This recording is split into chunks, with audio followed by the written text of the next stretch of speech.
want to welcome you to the Ask Jeff YouTube channel. Here's today's question. Was Lot married before he moved to Sodom? Now, let's get Lot's arrival at Sodom in perspective here. Basically, he was like, I like to refer to him as the snotty-nosed nephew of Abraham, okay? They came to a disagreement over the land. They came to a disagreement over the cattle.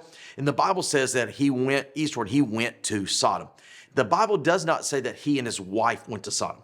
Years later, in Genesis chapter 19, the famous event known as Sodom and Gomorrah. Remember, Abraham goes out there, the angelic beings show up there to rescue him and his wife and his two daughters.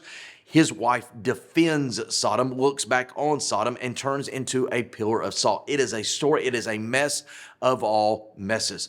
And really the life lesson here is that Lot not only went contrary to Abraham, who God was moving through and whose hand was upon, he sought out selfish means, he sought out carnal, shall we say, increase in his life.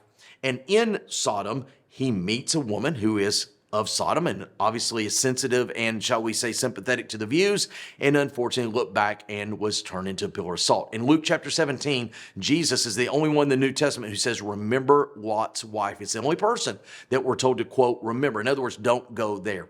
It was the Israelites later on, particularly in the book of Deuteronomy and in Numbers, where they get in trouble because they would go into these, quote, carnal, pagan, non-believing cities, and they would join with their wives. That's why the Lord made it very clear, not only there, but in 2 Corinthians chapter 6, do not be yoked with an unbeliever, because the believer tends to navigate toward the philosophies and the understanding of the non-believer. That's why it's such an important issue. So again, to answer the question, there's no biblical evidence that Lot was married pre-Sodom, that he married a woman from Sodom. Great question. If you have one, send it to AskJeff.net.